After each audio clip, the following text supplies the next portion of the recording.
Hello students, I hope you all are doing well. So in the previous video we have to find keys for simple DES. So in this video we have to encrypt our data with the help of simple DES. So उसके लिए हमें दो keys चाहिए होती हैं जिनको find करने का वे हम अपने प्रीवियस वीडियो में सिखा चुके हैं. सो अभी तक अगर आपने हमारी प्रीवियस वीडियो नहीं देखी तो ये मेथड समझने से पहले आप की जनरेशन का मेथड लाजमी देखिए, क्योंकि उसी से ही हमारे पास ये क्वेश्चन आगे सॉल्व होगा.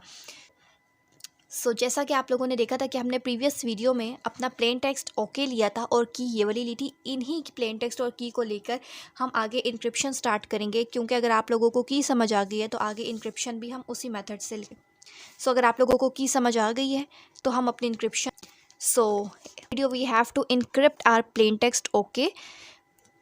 आपने करना क्या होता है, ओ और के को आप अगर कीजर साइफर में देखते हैं तो ओ की वैल्यू हमारे पास 14 होती है और के की वैल्यू हमारे पास 10 होती है. आपने इसको बाइनरी में कन्वर्ट करना है. आई होप आप लोगों को बाइनरी में कन्वर्ट करना आता होगा. अगर नहीं आता तो हम आपको अगेन समझा देते हैं. 14 है, 2 से आपने एलसीएम लेना होता है. 2 7 ज़ा 14, 0, 2 3 ज़ा 6, 1, 2 1 ज़ा 2 और 1. हमारे पास क्या वैल्यू आई है, 1 1 1 एंड 0. इसी तरीके से आपने 10 का 2 से एलसीएम लेना है तो ये आपके पास बाइनरी में कन्वर्ट हो जाएगा. ठीक है, जो भी आपके पास प्लेन टेक्स्ट होगा वो टोटल आपके पास हमेशा 8 बिट्स का ही होगा. 8 बिट्स का मतलब आपके पास 8 बिट्स का होगा. आपने सबसे पहले उसको बाइनरी में कन्वर्ट कर देना है. हमारे पास प्लेन टेक्स्ट हमने इसको कंबाइन करके लिख देना है. पहले ओ था तो पहले ओ की वैल्यू 1110 और फिर के की वैल्यू लिख देनी है. अब सबसे फर्स्ट स्टेप हमने क्या करना होता है, इंक्रिप्शन के केस में हमने इस पर प्लेन टेक्स्ट पे हमारे पास जो प्लेन टेक्स्ट की वैल्यू आई है इस पे हमने आईपी टेबल अप्लाई करना होता है. अब आईपी टेबल क्या होता है, आईपी टेबल भी सेम वो उसी तरह का टेबल होता है जिस तरह P10 और P8 टेबल को हमने लास्ट वीडियो में सॉल्व किया था. टेबल में आप जैसा कि आप लोगों को दिख ही रहा होगा कि आईपी टेबल में हमारे पास कुछ इस तरीके की वैल्यू है 2 6 3 1 4 8 5 7. टोटल हमारे पास 8 वैल्यूज़ हैं. आपने करना क्या है, यहाँ पे भी हमारे पास प्लेन टेक्स्ट में 8 बिट्स हैं. अगेन आपने इस पर नंबरिंग कर देनी है. किस तरीके से हम नंबरिंग करेंगे, 1 2 3 4 5 6 7 एंड 8. आईपी टेबल में अगर आप देखते हैं सबसे पहली वैल्यू है इस पे 0 है, नेक्स्ट वैल्यू 3 है, 3 पे वैल्यू 1 है, तो इस तरह 1 1 पे वैल्यू 1 है. ठीक है, इसी तरीके से आपने रिमेनिंग वैल्यूज़ भी 1 4 8 5 7 की भी फाइंड कर लेनी है. अब हम इसे दो पार्ट्स में डिवाइड कर देते हैं, एक को L1 कह देंगे और एक को हम इस R1 कह देते हैं. ठीक है, राउंड 1 हम किस तरह स्टार्ट करते हैं, इसमें 2 राउंड्स होते हैं. राउंड 1 के लिए आपने करना क्या होता है, R1 जो आपके पास होता है या R कह लें R1 जो भी कह लें, ये आपने ले लेना होता है. इस पर हमने E अप्लाई कर देना होता है. E अप्लाई करने के बाद हम इसे R1 डैश कह देते हैं. अब सेम IP टेबल की तरह P10 PA टेबल की तरह IP टेबल भी होता है. IP टेबल किस तरह का टेबल होता है, जैसा ये आप लोगों को दिख रहा है 4 1 2 3 2 3 4 1, यानी कि ये हमारे पास आपने करना क्या होता है, अगेन इस पर 1 2 3 4 लिख दें. सबसे पहले आईपी टेबल में वैल्यू 4 है तो 4 की जो वैल्यू है 1, अगेन 1 है, 1 पे 0 है, फिर 4 पे देखिए 0 है, 3 पे हमारे पास वैल्यू 1 है, इसी तरह 2 पे वैल्यू आपके पास 0 आ जाती है, 3 पे वैल्यू हमारे पास 1 आ रही है, 4 पे वैल्यू हमारे पास 1 आ रही है और 1 पे वैल्यू 0 आ रही है. तो R पे जब हम E अप्लाई करते हैं तो ये R1 डैश बन जाएगा और ये आपके पास वैल्यूज़ आ जाती हैं. ये हमने किया क्यों है, क्योंकि हमने इसके बाद की के साथ इसको एक्सॉर करना होता है. तो की हमारे पास 8 बिट्स की थी तो इसीलिए हमने भी इसे 8 बिट्स में कन्वर्ट कर लेना है. अब E ऑफ R1 का हमने एक्सॉर ले लेना होता है की 1 के साथ. राउंड 1 में आपने की 1 के साथ एक्सॉर लेना है. की 1 हमने जो प्रीवियस वीडियो में फाइंड की थी वो आ गई है, उसको आपने बिल्कुल इसके नीचे ले लेना है. एक्सॉर आपको पता है, एक्सॉर का मतलब होता है 2 से मोड ले लेना है. जब भी 2 आएगा 0 में 0 ऐड करते हैं 0, 0 में 1 ऐड करेंगे 1 1 0 1 0 1 और यहाँ पे 1 में 1 ऐड करते हैं 2 है तो 2 मोड 2 आपको पता है, 2 को 2 से डिवाइड कर दें, 2 1 2 रिमाइंडर 0 आ जाता है तो 0. अगेन हमने इसे 2 में डिवाइड कर देना है, 2 पार्ट्स में डिवाइड कर देंगे, एक को L1 कह देना है और एक को RA कह देंगे. L1 0 1 आपके पास रो होनी चाहिए और 1 0 हमने कॉलम लेने हैं. तो इसके इंटरसेक्शन पे वैल्यू क्या आ रही है, 1. इसी तरीके से 0 0 आपके पास नेक्स्ट टेबल यानी कि S1 में 0 0 हमारे पास रो होनी चाहिए और 1 1 हमने कॉलम लेना है.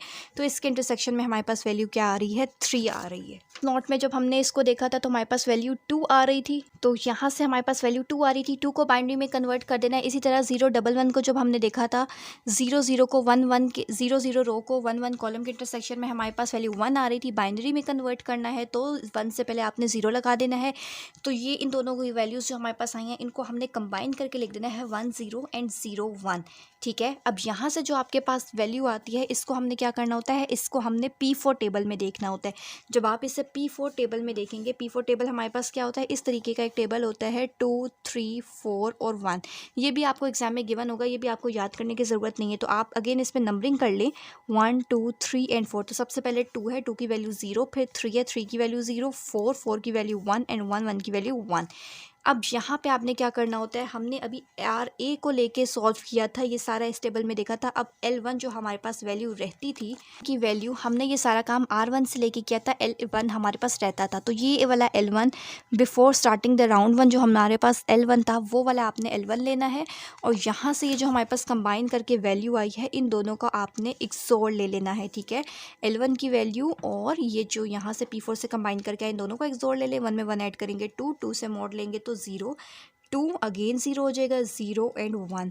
2 का मोड में किस तरह 2 कह रही हूँ कि 2 को 2 से डिवाइड करें तो हमारे पास रिमाइंडर जो है वो 0 आ जाता है। लास्ट स्टेप पे आपने क्या करना होता है, हमने स्वैप कर लेना होता है। स्वैप किस तरह करते हैं, हम कहते हैं कि L2 पैरेलल है R1 के।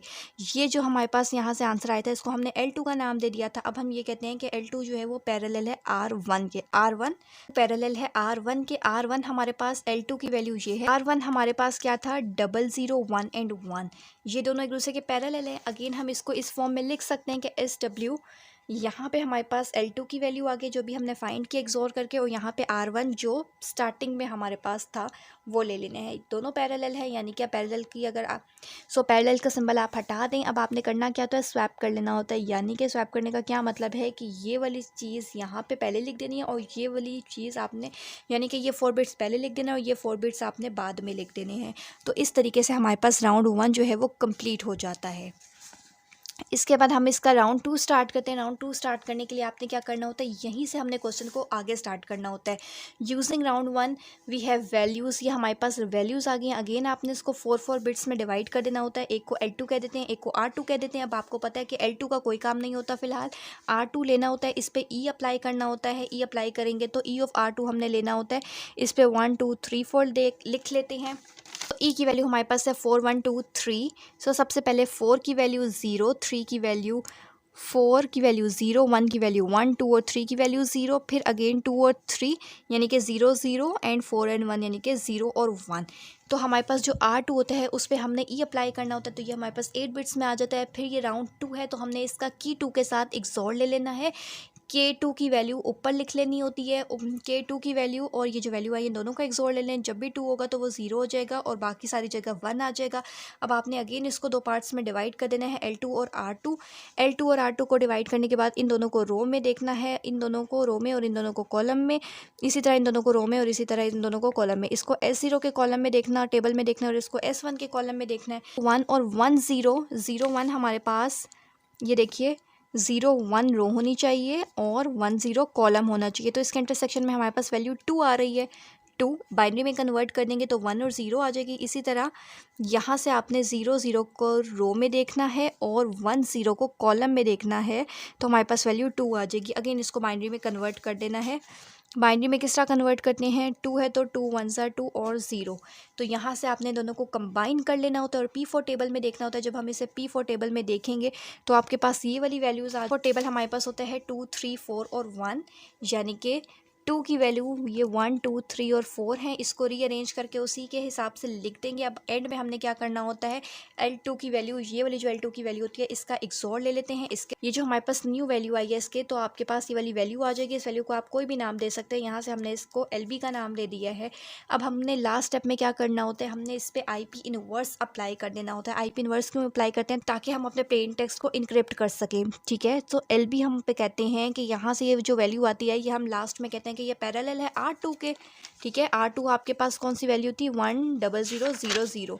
सो R2 हमारे पास ये वाली वैल्यू थी और L2 हमने जो अभी फाइंड किया है वो। इन दोनों पे आपने IP इनवर्स अप्लाई कर देना है। IP इनवर्स अप्लाई करने का क्या मतलब होता है, इसी तरीके से हमारे पास IP इनवर्स का भी एक टेबल होता है 4 1 3 5 7 2 8 6। इस पे आपने नंबरिंग कर लेनी है 1 2 3 4 5 6, उसके हिसाब से इसको रीअरेंज करके लिख देना है। 4 बिट्स में डिवाइड कर देना है। अब इसको आपने बाइनरी से कन्वर्ट कर देना है हेक्सा में, इसको भी हमने हेक्सा में कन्वर्ट कर देना है। तो यहाँ से हमारे पास इसकी वैल्यूज़ आ जाएंगी। किस तरीके से कन्वर्ट किया है, 00 1 एंड 1 और दूसरी हमारे पास वैल्यू है 0 1 0 0। तो आपने करना क्या है, इसके ऊपर 2 की पावर 0, 2 की पावर 1, 2 की पावर 2 एंड 2 की पावर 3। सेम यहाँ पे 2 की पावर 0, 1, 2 और 3। अब जो जो बिट्स ऑन है यानी कि जिसके नीचे 1 है ना, उनकी वैल्यूज़ को ऐड कर ले। तो 2 की पावर 0 हमारे पास 1 होती है और 2 की पावर 1 2 होती है, तो यहाँ से हमारे पास वैल्यू 3 आ जाएगी। सेम इसी तरह 2 की पावर 2 हमारे पास 4 होती है और सिर्फ इसके नीचे 1 है यानी कि यही वैल्यू हमने काउंट कर लेनी है, तो यहाँ से वैल्यू 4 आ जाएगी।